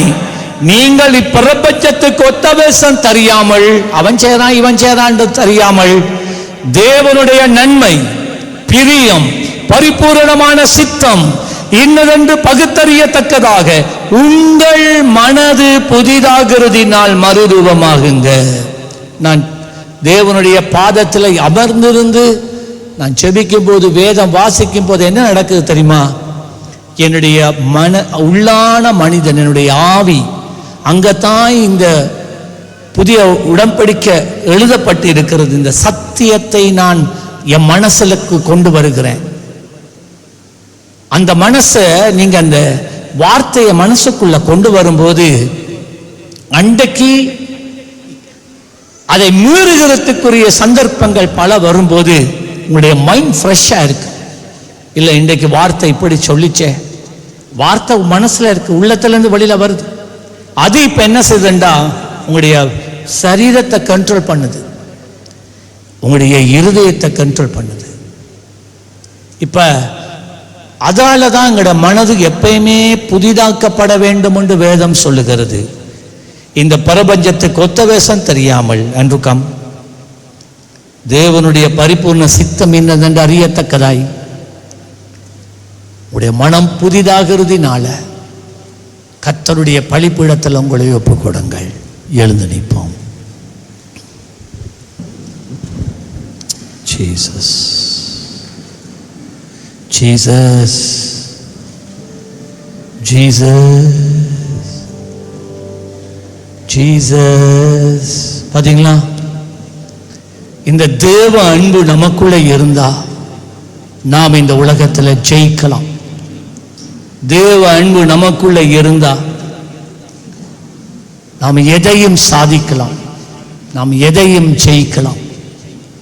எங்களுக்கு எதிராக என்ன பெரிய சேனை வரட்டும், லேசா ஜெயித்துட்டு போயிடலாம். கரவட்டியில நாங்கள் ஒரு ஊழியம் ஆரம்பிக்கிற நாட்கள்ல ஒரு நாள் 2 தடவை நாங்கள் ஊழியம் சேர அந்த வளவை சுற்றி சுற்றி ஜனங்கள் ரவுண்ட் அப் பண்ணிட்டாங்க. ஆனால் கதைச்சி அவங்க போயிட்டான். கடைசியாக ஒரு முறை ஊர் தலைவர், கிராமத் தலைவர், கோயில் தலைவர், கிளப், அந்த இருக்கிற கிளப் தலைவர், இப்படியெல்லாம் சொல்லி ஊர் மக்களை எல்லாம் கூட்டி அவங்க எனக்கு ஒரு விசனம் அனுப்பியிருந்தாங்க. ஒரு குறிப்பிட்ட நாளில் குறிப்பிட்ட நேரத்தில் என்னோட அவங்க பேச போகிறாங்களாமன்ட்டு. எங்க அந்த கிராம தலைவருடைய வீட்டில். ஓகே, அப்போ நான் தனியாகத்தான் போனேன், யாரும் என்னோட கொண்டு போகல. இப்போ சேர்ச்சில் சொன்னாங்க, இல்லை யாருன்னாலும் வாரது பாதுகாப்பு தானே.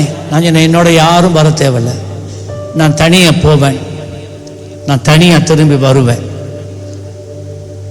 என்று சொல்லிட்டு அங்கே போனால் அந்த ஊர் கிராம தலைவருடைய வீட்டு பெரிய வளவு, அவர் வீட்டில் பெரிய வளவு. நான் போகிறேன், அந்த வளவு முழுவதும் அந்த கிராமத்தில் இருக்கிற ஜனங்கள் உட்கார்ந்து இருக்கிறான். கோயில் தலைவரும் கிராம தலைவரும் ஜிஎஸ் எல்லாரும் அந்த வீட்டுக்குள்ள இருக்கிறான். என்னை பார்த்து கொண்டு நான் உள்ள உடனே போகல. ஏனண்டா நான் அந்த கிராமத்துக்கு அந்த ஊழியத்தை ஆரம்பிக்கும்படி 3.5 வருஷம் போனேன். அப்படி போற நேரத்தில் அங்கே இருக்கிற போற வழியில இருக்கிற ஜனங்களை பார்த்து, அப்பா அம்மா ஐயா அண்டு கொண்டு எப்படி சோமா இருக்கிறீங்களா? சில நேரம் அவங்களோட வீடுகளுக்குள்ள பூந்து, குடிசைகளுக்குள்ள பூந்து, எப்படி இருக்கிறீங்க, என்ன சாப்பிட்றீங்க, என்ன சமைக்கிறீங்க, அப்படி இப்படி வாலிபர்களை கண்டு அவங்களோட இருந்து கதைப்பேன். எப்பயும் மரியாதையா என்னோட கதைப்பாங்க. ஸோ இந்த இந்த இந்த இடத்துக்கு நான் போன போது எல்லாரும் எனக்கு தெரிஞ்சவங்க, எல்லாம் கிராம ஆக்கள் ஆச்சே. அப்ப அவங்க எல்லாரும் என்ன பிடிச்சி, இந்த கையை பிடிச்சி, இந்த காலை பிடிச்சி, நான் ஒரு ஆளோட நான் கழிச்சு ஏறக்குறைய 1/2 மணி நேரம் போயிட்டு நான் இன்னும் வீட்டுக்குள்ள போகல. அவங்க எட்டி எட்டி பார்க்குறாங்க. எல்லா சனங்களும் என்னோட கதைக்குது, அன்பா கதைக்குது, பாசமா கதைக்குது. அதுக்கு பிறகுதான் நான் அந்த வீட்டுக்குள்ள போனேன்.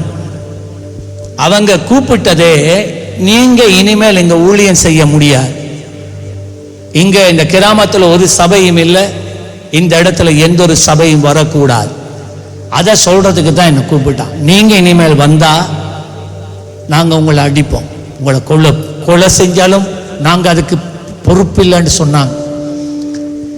ஒரு சந்தர்ப்பத்தில் ஒரு நாள் நாங்க கூட்டத்துக்கு போய் இந்த ஊழியத்தை முடிச்சிட்டு ஒற்றை அடி பாதை, ஒரு பக்கம் வயல் மறுபக்கம் காடு. நாங்க வந்துட்டோம். வவுனத்தீவு செக் பாயிண்ட்ல போலீஸ்காரன் ஆமிக்காரன் எங்களோட பழக்கம். ஸோ அவன் இருந்து எங்களோட காய்ச்சி கொண்டிருக்குள்ள இந்த கரவட்டியில் இருக்கிற நம்மட விசுவாசி 1-2 பேர் சைக்கிள்ல வேகமா ஓடி வந்தாங்க.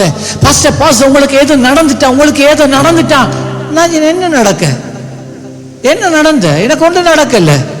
இல்ல பாஸ்டர், 9 பொடியன்கள் பொள்ளு தடியோட அந்த ஒற்றையடி பாதையில அந்த மரங்களுக்குள்ள உங்களை அடிக்கிறதுக்கு அங்க பொல்லோட நின்றாங்க. நாங்க வரக்குள்ள அவங்க பொல்லோட போறாங்க.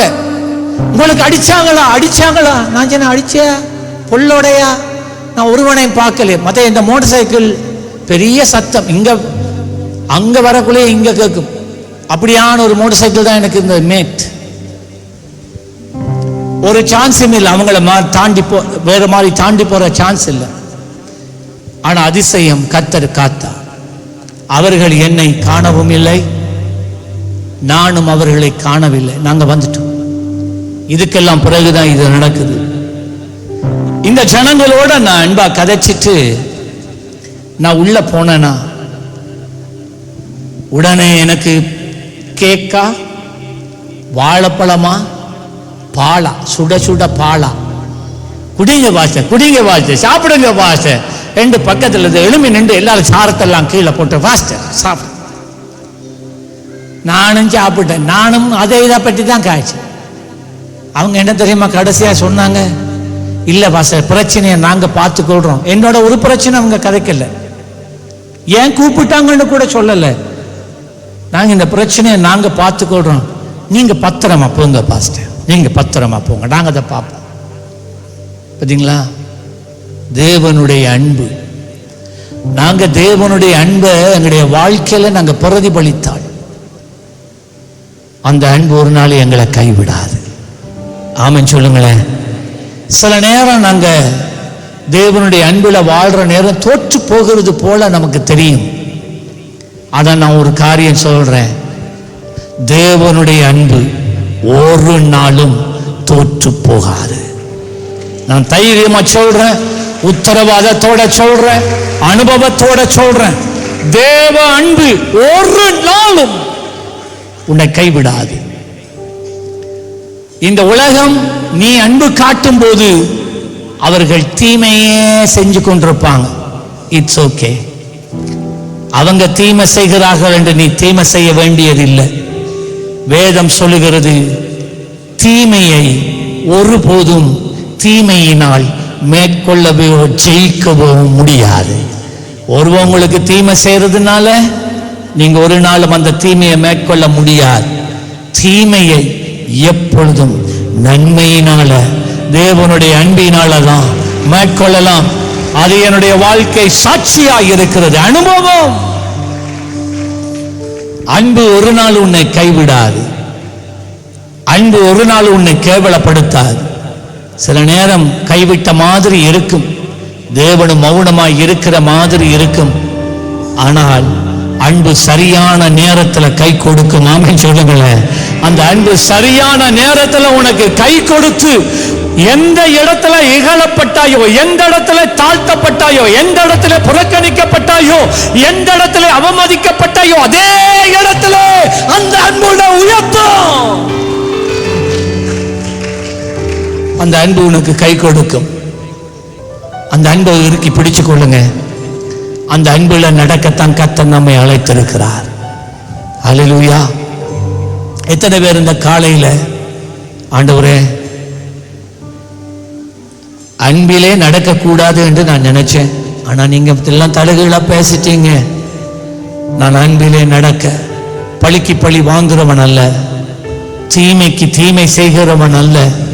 நான் எப்பொழுதும் நன்மையை செய்து கொண்டு உம்முடைய அன்பையே நான் பிரதிபலித்துக் கொண்டு நான் வாழ்வேன். என்னை ஒப்பு கொடுக்கிறேன் என்று சொல்றார்கள். சீக்கிரம் come, we want to pray for you. நாங்கள் உங்களுக்கு ஜெபிக்க விரும்புகிறோம். என்னை அழைத்தவரே, என்னை தொட்டவரே, நீர் இல்லாமல் நான் இல்லை. என்னை அழைத்தவரே, என்னை தொட்டவரே, நீர் இல்லாமல் நான் இல்லையே. கொஞ்சம் நில்லுங்க. ஆண்டவர் எனக்கு காட்டுறது, இந்த இடத்துல வந்தவங்க போக 9 பேர், மிகவும் முக்கியமா 9 பேர் இந்த இடத்துல இருக்கிறீங்க. நான் வாழ்க்கை பூரா அன்பு காட்டி காட்டியே என் வாழ்க்கையில் நான் உடைஞ்சு போய் இருக்கிறேன் பாஸ்டர், உடைஞ்சு போய் இருக்கிறேன், கைவிடப்பட்டு இருக்கிறேன், ஏமாற்றப்பட்டு இருக்கிறேன். இனியுமா நீங்க அன்பா வாழணும் என்று சொல்றீங்கன்னு நீங்க கேட்குறீங்க. நீங்க என்னட்ட கேட்கல, நீங்க கர்த்தரிடத்துல கேட்குறீங்க. ஆண்டவர் சொல்லுகிறார், தீர்க்க தரிசனம் பண்ண சொல்றேன். எஸ், அது உன்னுடைய அன்பு அல்ல, அது உனக்குள்ள இருக்கிற என்னுடைய அன்பு. அந்த அன்பு உனக்கு கை கொடுக்கிற நாட்கள் மிகவும் சீக்கிரமாய் இருக்கிறது. இனி நாள் செல்லாது, அது சீக்கிரமாய் நிறைவேற போகிறது என்று கர்த்தர் சொன்னார். அந்த என்ன காரியம் என்று உங்களுக்கு தெரியும். 9 பேர் இந்த இடத்துல இருக்கிறீங்க. அந்த 9 பேர் சீக்கிரம் முன்னுக்கு வாங்க. இது உங்களுடைய சந்தர்ப்பம். 9 பேர் 9 பேர் 9 பேர். அன்பு காட்டி காட்டியே இந்த வாழ்க்கை அழிஞ்சு போயிட்டு, அன்பு காட்டி காட்டியே என்னுடைய வாழ்க்கையில எல்லாத்தையும் நான் இழந்து போயிட்டேன். இனியுமா? எஸ், ஆண்டவர் சொல்றார், உன் நாட்கள் வருகிறது, உன்னுடைய காலங்களை திருப்புகிற நாட்கள் வருகிறது என்று கர்த்தர் சொல்லுகிறார். 9 பேர் கர்த்தர் சொல்லுகிறார். அந்த 9 பேர் நீங்க வாங்க. இன்றைக்கு கர்த்தர் ஒரு புதிய காரியத்தை உங்களுடைய வாழ்க்கையில செய்ய போகிறார். நீங்க யாரா இருந்தாலும் பரவாயில்ல, நீங்க ஒரு சின்ன பிள்ளையா இருக்கலாம், வாலிபனா இருக்கலாம், யாரா இருக்கட்டும், இட்ஸ் ஓகே. நீங்க நன்மையே செய்தீங்க, அன்பினால செய்தீங்க. எல்லாரும் உங்களை பயன்படுத்தி இப்போ ஒரு துட்டுக்கும் கணக்கெடுக்காதவனா தள்ளி விட்டுட்டாங்களா? டோன்ட் வரி, கர்த்தர் சொல்லுகிறார், உன் நாட்கள் சீக்கிரமாக திரும்புதலுக்கூடாக வருகிறது. நான் எல்லாம் கவனிக்கிறேன், நான் எல்லாம் அவதானித்துக் கொண்டு இருக்கிறேன், நான் எல்லாவற்றையும் குறித்து வைத்திருக்கிறேன். என்னுடைய கிரியைகள் நடைபெறுகிற நிறைவேறுகிற நாட்கள் சீக்கிரமாய் வருகிறது. இனி காலம் செல்லாது, சீக்கிரமாய் நான் உன் காரியங்களை பார்ப்பேன், நான் உன் காரியங்களை செய்வேன் என்று கர்த்தர் சொல்லுகிறார். இவர்கள் போக யாருக்கெல்லாம் ஜெபம் வேண்டுமோ இதுதான் உங்களுடைய சந்தர்ப்பம். வாருங்கள், கர்த்தர் உங்களை ஆசீர்வதிப்பார். கடைசியா சொல்லுங்க, என்னை ஜெபிக்க தொடங்க. அழைத்தவரே, என்னை தொட்டவரே, நீர் இல்லாமல் நான் இல்லை. என்னை அழைத்தவரே, ஓ என்னை தொட்டவரே, நீர் இல்லாமல்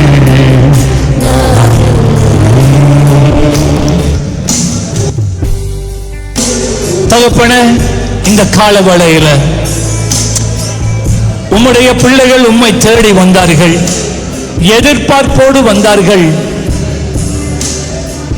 அவர்கள் மேலே உம்முடைய நன்மைகளை நீர் இந்த நாளிலே வரிசிக்க பண்ணிவிட்டு, உடைய பிள்ளைகள் மேலும், உடைய பிள்ளைகளின் பிள்ளைகள் மேலும், குடும்பத்தின் மேலும் அவர்கள் கையிட்டு செய்யும் ஒவ்வொரு காரியங்கள் மேலாக உடைய நன்மை பெருக பண்ணி இருக்கிறபடினால் நன்றி. செய்த அற்புதங்களுக்காக நன்றி, உண்டு பண்ணின மாறுதல்களுக்காக நன்றி, நீ திறந்து போடுகிற புதிய வாசல்களுக்காக நன்றி. இதுவரைக்கும் கண்டிராதவை, இழந்ததை காணாத படிக்க இருந்த கண்களை ஆண்டவரை பார்க்க பண்ணி, உடைய வெளிச்சத்தை உதிக்க பண்ணி, அதை திரும்ப இரட்டிப்பாய் பெற்றுக் கொள்கிற அனுக்கிரகத்தை நாளில் கொடுக்கிறதுக்காக நன்றி. ஆசீர்வதிக்கிறேன் ஜீவனுள்ள இயேசு கிறிஸ்துவின் நாமத்தில் நல்ல பிதாவே. சேர்ந்து சொல்லுங்க, என் ஆத்துமாவே கர்த்தரை ஸ்தோத்திரி, என் முழு உள்ளமே அவர் பரிசுத்த நாமத்தை ஸ்தோத்திரி. என் ஆத்துமாவே நீ கர்த்தரை ஸ்தோத்திரி, அவர் செய்த சகல உபகாரங்களையும் மறவாதே. அவன் வந்ததுக்கு நன்றி. கர்த்தராகிய இயேசு தாமே உங்கள் ஒவ்வொருவரையும் ஆசீர்வதிப்பாராக. இப்படி நம்முடைய கர்த்தராகிய இயேசு கிறிஸ்துவினுடைய கிருபையும், பிதாவாகிய தேவனுடைய அன்பும், பரிசுத்த ஆவியானவருடைய அந்யோன்ய ஐக்கியம் உங்கள் அனைவரோடும் கூட இன்று எப்பொழுது இருப்பதாக. ஆமென், ஆமென். God bless you.